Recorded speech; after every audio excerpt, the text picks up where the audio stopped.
सभी को नमस्कार। आज की क्लास में हम आपको देवी प्रसाद राय चौधरी के विषय में पढ़ाएंगे। डीपी राय चौधरी या देवी प्रसाद राय चौधरी। सबसे पहले किसी भी चित्रकार या मूर्तिकार के विषय में यदि हम पढ़ते हैं तो हम ये जान लेंगे कि वो चित्रकार है स्पेशली या मूर्ति कला में पारंगत है या चित्रकार और मूर्तिकार दोनों है। ऐसे भी प्रश्न आ रहे हैं कि कौन सा चित्रकार है, कौन सा मूर्तिकार है, कलाकार, या कौन सा बिल्कुल भी चित्रकारी नहीं करता है। ऐसे भी प्रश्न आते हैं। तो आज की क्लास में हम आपको देवी प्रसाद राय चौधरी के विषय में पढ़ाएंगे। पहले इनका शॉर्ट नेम है डीपी राय चौधरी।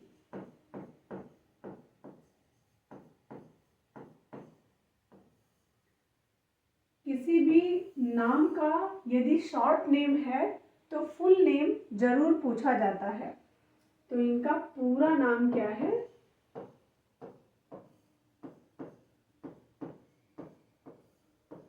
देवी प्रसाद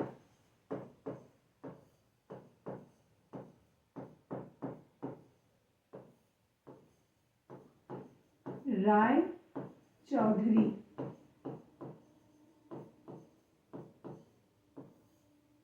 इनका पूरा नाम है देवी प्रसाद राय चौधरी। इनका जन्म कब और कहाँ हुआ था? तो इनका जन्म सन 1899 में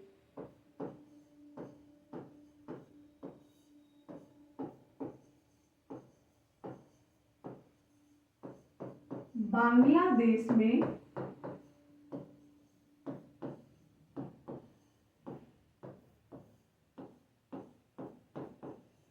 ताजहाट रंगपुर में हुआ था। जैसा ऑप्शन रहे वैसा आंसर करिए। सन 1899 में इनका जन्म रंगपुर ताजहाट, और ये है कहाँ? बांग्लादेश में इनका जन्म हुआ था। इनकी मृत्यु सन 1975 ईस्वी में हुई थी। इनकी मृत्यु इंपॉर्टेंट हो सकती है। मृत्यु सन 1975 में 1975 में इनकी मृत्यु होती है। ये बंगाल शैली के कलाकारों में है। अवनींद्रनाथ टैगोर के शिष्यों में से हैं और इनकी शिक्षा भी कोलकाता कॉलेज ऑफ आर्ट में हुई है। तो इनकी शिक्षा कहाँ हुई है?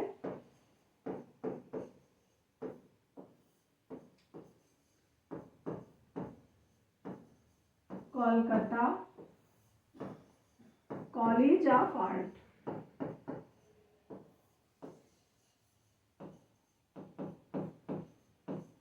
इनकी शिक्षा कोलकाता कॉलेज ऑफ आर्ट में हुई है।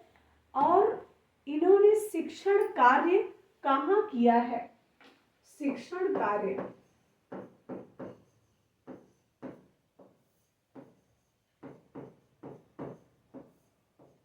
प्रारंभिक शिक्षण कार्य इन्होंने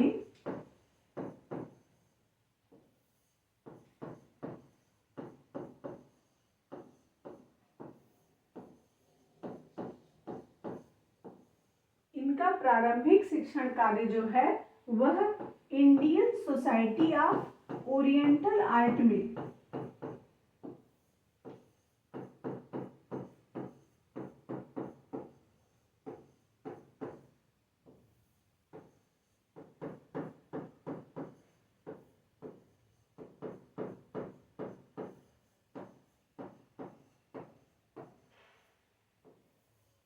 इनका शिक्षण कार्य Indian society of oriental art में फर्स्ट टाइम जब ये शिक्षक के रूप में गए थे तो वहां पर इन्होंने किया था। इसका शॉर्ट नेम अगर देखें तो ISO। इसका फुल नेम भी पूछा जाता है। ISO का फुल फॉर्म क्या है? तो Indian society of oriental art है। अच्छा प्रश्न यहाँ से भी बन सकता है। इसके बाद जहां से इनकी मेन प्रसिद्धि है वो कौन सा कॉलेज था? वो मद्रास कॉलेज ऑफ आर्ट था। मद्रास कॉलेज ऑफ आर्ट में इन्होंने शिक्षण कार्य लंबे समय तक किया था। तो पहला शिक्षण कार्य इन्होंने Indian society of oriental art में किया, और जो कार्य लंबे समय तक किया वो मद्रास कॉलेज ऑफ आर्ट में किया। मद्रास कॉलेज ऑफ आर्ट में किया।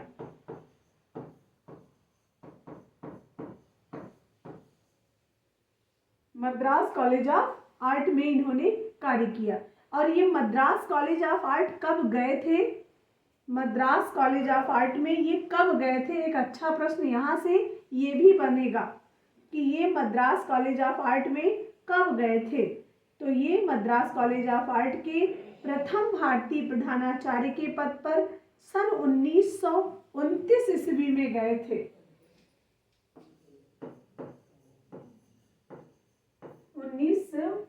1929 ईस्वी में। और ये वहां किस पद पर गए थे? अंबिका यादव, वो यहाँ पर किस पद पर गए थे?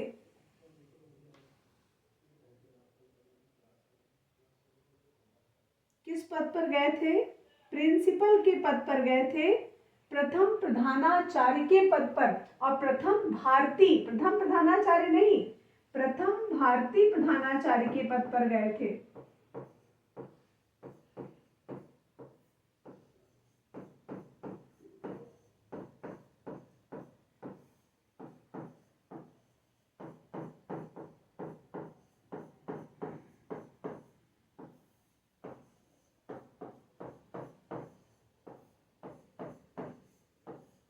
प्रथम भारतीय प्रधानाचार्य के पद पर गए थे। ये अच्छा प्रश्न ये बनेगा। मद्रास कॉलेज ऑफ आर्ट में देवी प्रसाद राय चौधरी कब गए थे? 1929 में। और ये किस पद पर वहां पर शुरू में जाते हैं? तो ये प्रथम भारतीय प्रधानाचार्य के पद पर वहां पर आसीन होते हैं, बैठते हैं। अब इनकी शिक्षा हो गई, शिक्षण कार्य हो गया, जन्म हो गया और मृत्यु हो गया। अब हम जानेंगे इनके गुरु के विषय में। और पहले गुरु के विषय में जानने से पहले इनकी प्रसिद्धि जान ले तो गुरु को जानना आसान हो जाएगा। इनकी प्रसिद्धि कई रूपों में है। जैसे लियोनार्डो दा विंची की प्रसिद्धि कई रूपों में है, ठीक वैसे ही इनकी भी प्रसिद्धि कई रूपों में है। जैसे ये एक अच्छे चित्रकार हैं,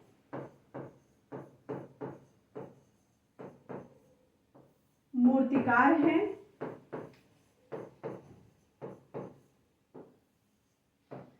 एक अच्छे नाविक यानी नाव चलाने वाले, या इसी को धाविक भी बोला जाता है, नाविक भी हैं। एक अच्छे नाविक, एक अच्छे तैराक यानी धाविक, एक अच्छे नाविक और धाविक ये दोनों हैं। और इसके साथ साथ ये पहलवान हैं, निशानेबाज हैं, पहलवान हैं, निशानेबाज हैं, एक अच्छा निशाना भी लगा लेते हैं, निशानेबाज हैं। और इसके साथ साथ ये शिकारी भी हैं, और बांसुरी वादक भी हैं, बांसुरी।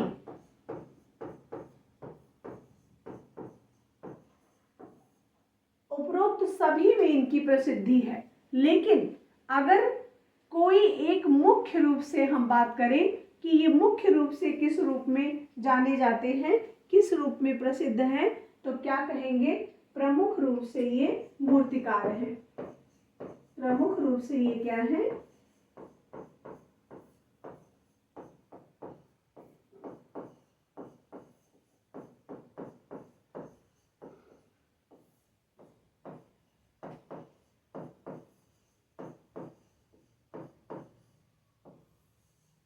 प्रमुख रूप से इनकी प्रसिद्धि किस रूप में है? मूर्तिकार के रूप में है। ये एक अच्छे शिक्षक भी थे। शिक्षक भी हैं, एक अच्छे शिक्षक भी हैं ये।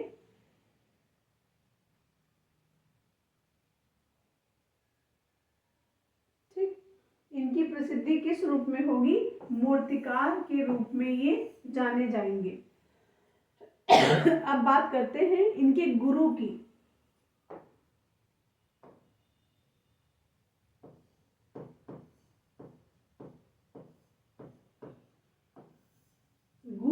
गुरु को जानते हैं। भारत के प्रथम मूर्तिकार, बिल्कुल दोनों चीजें क्लियर कर देते हैं। भारत के प्रथम मूर्तिकार और भारत के प्रथम समकालीन मूर्तिकार, दोनों को क्लियर कर देते हैं। इनकी जो इनके गुरु रहे हैं वो जब इन्होंने कलकत्ता कॉलेज ऑफ आर्ट में शिक्षा ग्रहण की तो इन्होंने अवनींद्रनाथ टैगोर के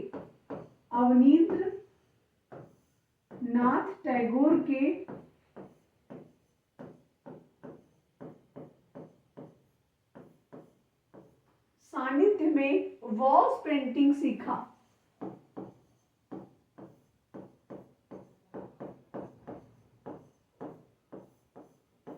अवनींद्रनाथ टैगोर के सानिध्य में क्या किया? वॉल्स पेंटिंग इन्होंने सीखा। इसके साथ साथ सिग्नोर बॉयस के सानिध्य से इन्होंने तैल रंग में चित्रकारी सीखी। सिग्नोर बॉयस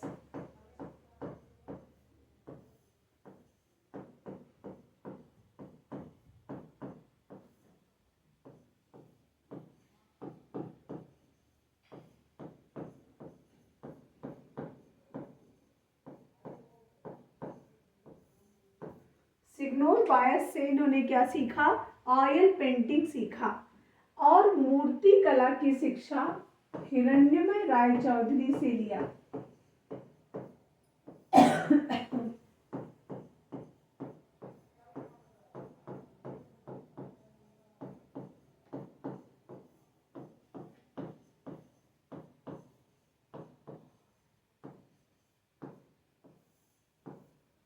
हिरण्मय राय चौधरी से इन्होंने मूर्ति कला की शिक्षा ली, जो इनके दादा थे,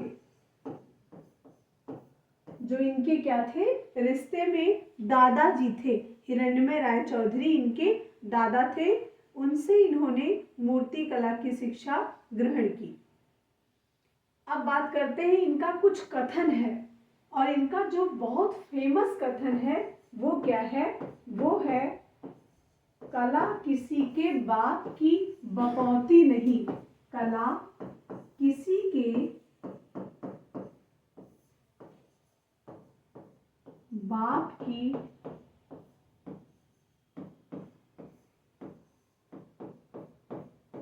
बपौती नहीं।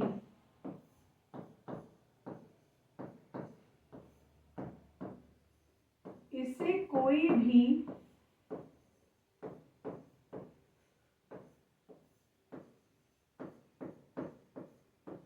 धारण कर सकता है।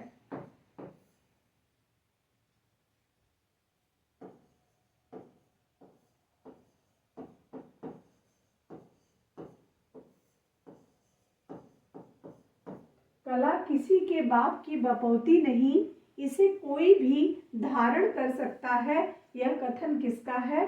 डीपी राय चौधरी का है। अब बात करते हैं इनके चित्रों का माध्यम क्या है। इन्होंने जब चित्र बनाए, वैसे तो ये मूर्तिकार है मुख्य रूप से, लेकिन ये चित्रकार भी है। तो इन्होंने जो चित्र बनाए हैं वो किस माध्यम से बनाए हैं? तो इन्होंने जो चित्रकारी की है वह ऑयल पेंटिंग में भी की है और वॉश पेंटिंग में भी की है। ऑयल पेंटिंग की चित्रकारी जो सीखी थी इन्होंने, ऑयल पेंटिंग सीखा था, सिग्नोर बायस से सीखा था, और जो वॉश पेंटिंग सीखी थी वह अवनींद्रनाथ टैगोर से सीखी थी। तो जो इनका माध्यम रहा है वह वॉश और तैल दोनों रहा है। इनका माध्यम तैल, जल और वॉश, ये इनका माध्यम हुआ। तैल, जल और वॉश। अच्छा, अगर कोई एक माध्यम पूछा जाए कि देवी प्रसाद राय चौधरी के चित्रों का माध्यम क्या है, और कोई एक हमको, जैसे ऑप्शन में एक ये मिल गया, दूसरा ये मिल गया, तीसरा ये मिल गया, तीन में से हमें कोई एक विकल्प सही करना है, तो हम क्या करें? ऐसे प्रश्न के आंसर आपको देने ही होंगे। ऐसे प्रश्न पूछे ही जाते हैं कि जहां पर कंफ्यूजन क्रिएट हो। तो ऐसे जब प्रश्न आ जाएगा तो आप सभी को पता है कि ये अवनींद्रनाथ टैगोर के शिष्य हैं, तो निश्चित रूप से वॉस पेंटिंग में महारत हासिल होगी। तो जो फर्स्ट ऑप्शन होगा चित्रकारी के लिए वह डाल देंगे वॉस। वो क्या डाल देंगे? वॉस डाल देंगे। इनके चित्रों पर प्रभाव की बात अगर करें हम, तो इनके चित्रों पर रेम्ब्रा और टिशिया का प्रभाव है।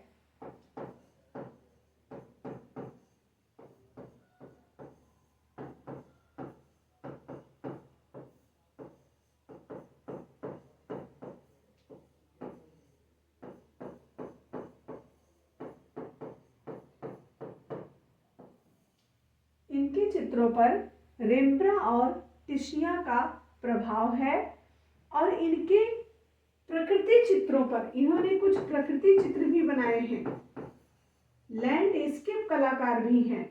तो इनके प्रकृति चित्रों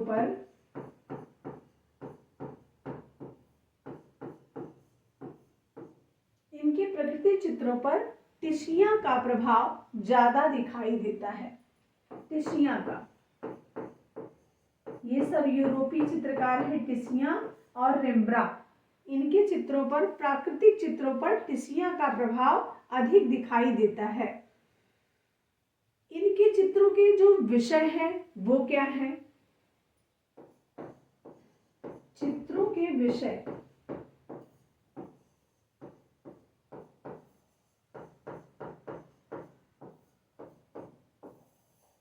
इनके चित्रों के विषय, इन्होंने नेपाल की नारियों का चित्रण और प्रकृति चित्रण और सभी, तो नेपाल की नारियों का चित्रण भी किया है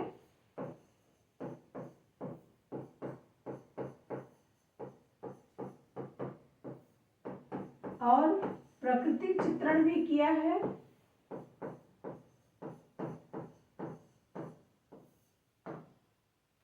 और सभी भी बनाए हैं। इस तरीके से इन्होंने चित्रकारी की है। सभी भी बनाया है, प्राकृतिक दृश्य भी बनाया है, और नेपाल की नारियों के भी चित्र बनाए हैं। ये हो गया चित्रण विषय, माध्यम चित्रण और चित्रों पर प्रभाव। अब हम लोग मूर्ति कला पर आते हैं। तो इनके जो मूर्तियों का माध्यम था वो देख लेते हैं, और मूर्तियों पर प्रभाव देख लेंगे, और मूर्तियों में जो माध्यम है वो देख लेंगे। तो मूर्तियों का विषय पहले देखेंगे।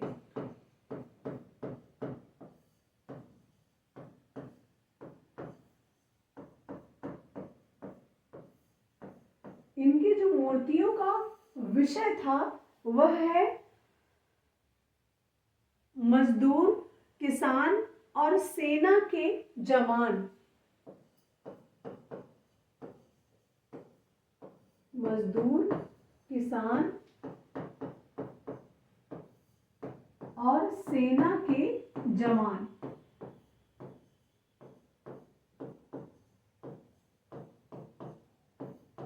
अब इसमें किसी भी तरीके से प्रश्न कर सकता है, पूछ सकता है कि निम्नलिखित में से कौन ऐसा मूर्तिकार है या चित्रकार है, या मूर्तिकार चित्रकार दोनों है, जिसने सेना के जवानों की मूर्तियां बनाई हैं।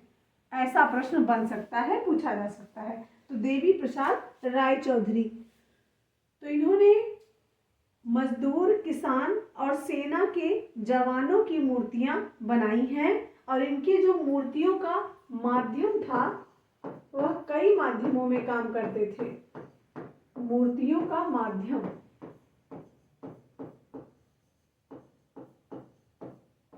इनकी मूर्तियों का जो माध्यम है वह क्या है? वह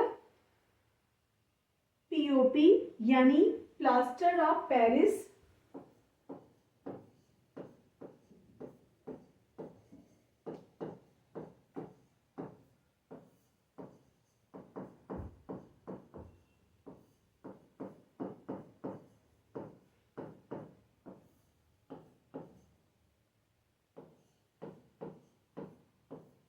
प्लास्टर ऑफ पेरिस इनकी मूर्तियों का माध्यम है, और मिट्टी है,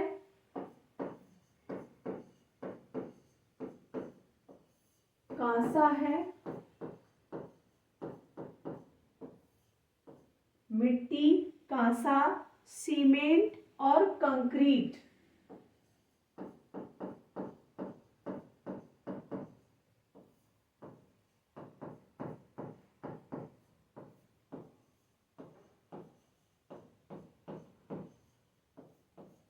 ये इनकी मूर्तियों का माध्यम है। इन्होंने इतने माध्यमों में कार्य किया है, और इनकी मूर्तियों पर जो प्रभाव है वो किसका है?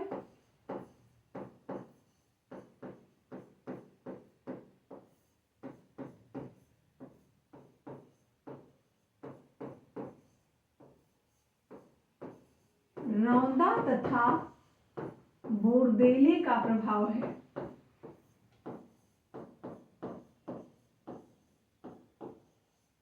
इनकी मूर्तियों पर जो प्रभाव है वह रौंदा तथा या रॉडिंग तथा बोरदेले का प्रभाव है, और इनके मूर्तियों और चित्रों में एक प्रकार का संघर्ष या द्वंद्व दिखाई देता है। मूर्तियों में भी वही हाल है और चित्रों में भी वही हाल है।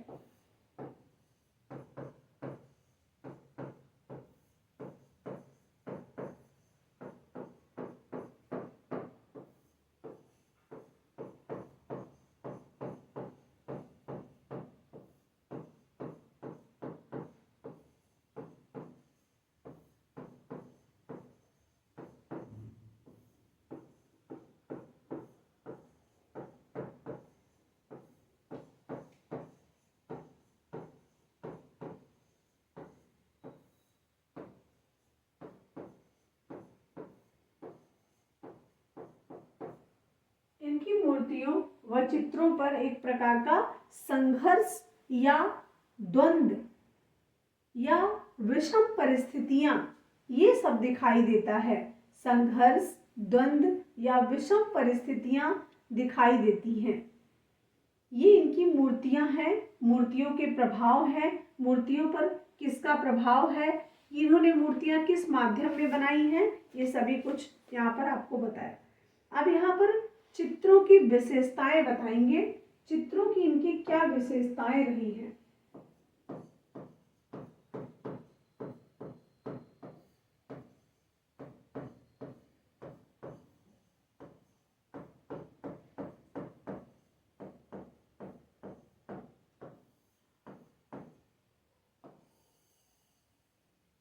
इनके चित्रों की विशेषताओं में इन्होंने पुरुष आकृतियों को बहुत ही मांसल युक्त और बहुत बहुत ज्यादा हष्ट पुष्ट बनाया है।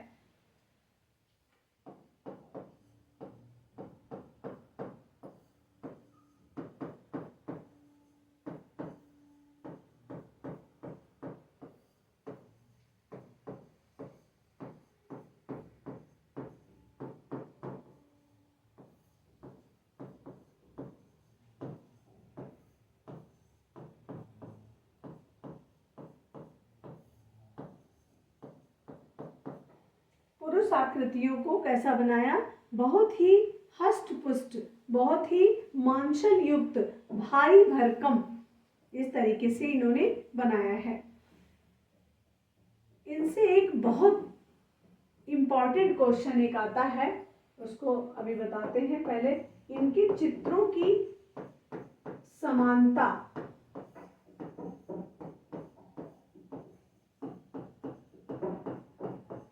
इनके चित्रों की समानता इनके ही गुरु अवनींद्रनाथ टैगोर से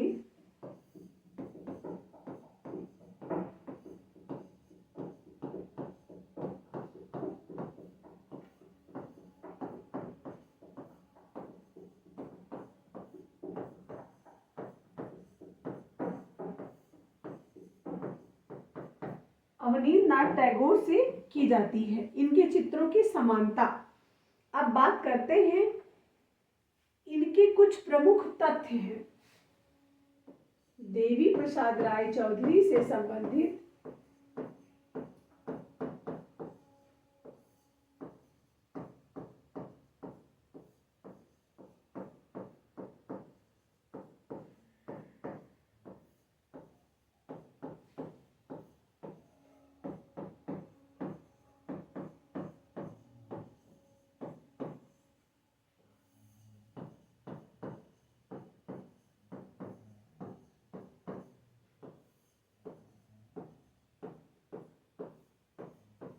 देवी प्रसाद राय चौधरी से संबंधित महत्वपूर्ण तथ्य। सबसे पहला और महत्वपूर्ण, सबसे ज्यादा महत्वपूर्ण तथ्य है, इनको सन 1953 ईस्वी में राष्ट्रीय ललित कला अकादमी का प्रथम अध्यक्ष चुना गया था। सन 1953 ईस्वी में इन्हें राष्ट्रीय ललित कला अकादमी का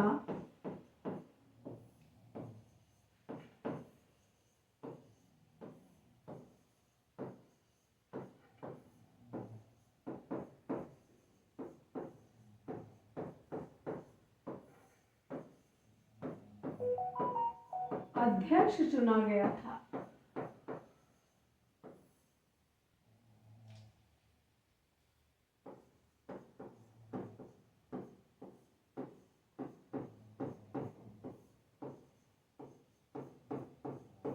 राष्ट्रीय ललित कला अकादमी का अध्यक्ष चुना गया था। ये राष्ट्रीय ललित कला अकादमी में कब से कब तक थे?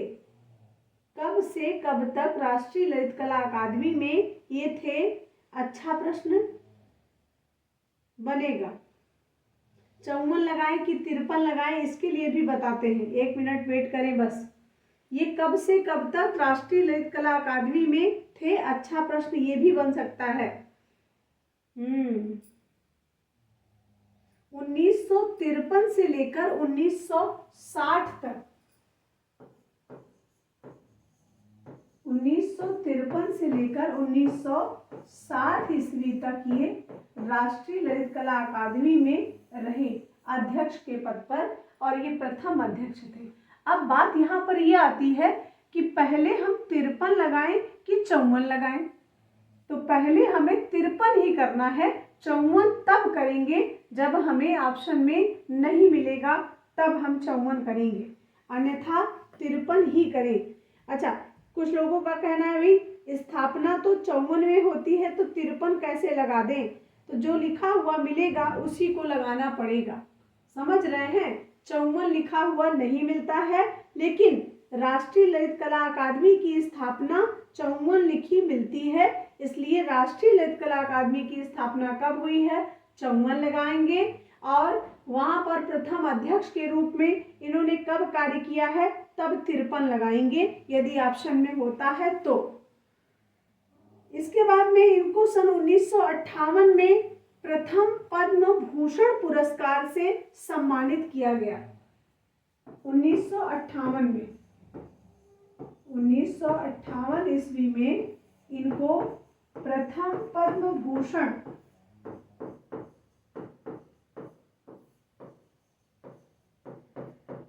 प्रथम पद्म भूषण 1958 में इनको पद्म भूषण प्राप्त हुआ। 1958 में इनको पद्म भूषण से सम्मानित किया गया।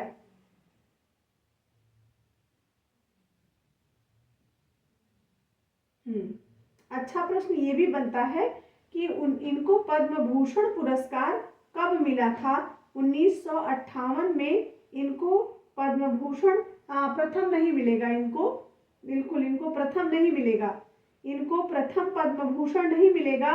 इनको 1958 में पद्म भूषण पुरस्कार से सम्मानित किया गया था। प्रथम पद्म भूषण सन 1955 ईस्वी में यामिनी रंजन राय को मिलता है, इनको नहीं। प्रथम पद्म भूषण की जब बात आएगी तो यामिनी रंजन राय को मिलता है, और प्रथम पद्म विभूषण की बात आएगी तो नंदलाल बोस को मिलता है, और 1954 में, और प्रथम पद्म श्री की बात आएगी तो खास्तगीर को मिलता है। ठीक, यामिनी रंजन राय को मिला है प्रथम पद्म भूषण। अब इन्होंने कुछ और भी कार्य किए हैं, जैसे जापानी तरीके से सिल्क के कपड़े पर भी चित्रकारी किया है। जापानी तरीके से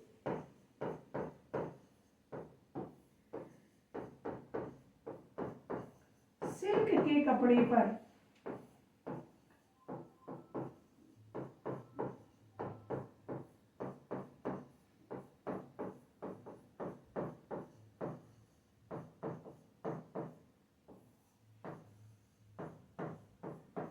ये भी इनकी एक विशेषता ही है। जापानी कपड़े पर सिल्क के कपड़े पर इन्होंने चित्रकारी किया है। अब बात करेंगे इनके प्रमुख शिष्यों की। अभी हमने आपको बताया ये एक शिक्षक के पद पर भी थे, तो इनके प्रमुख शिष्य कौन कौन से हैं?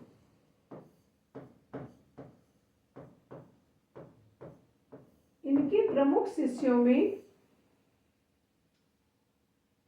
गोपाल घोष, प्रदोष दास गुप्ता, गोपाल घोष,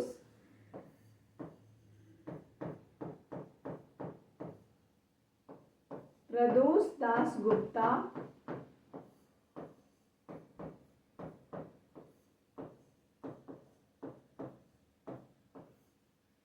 गोपाल घोष, प्रदोष दास गुप्ता और KCS पर्णिक्कर, के श्रीनिवासलू।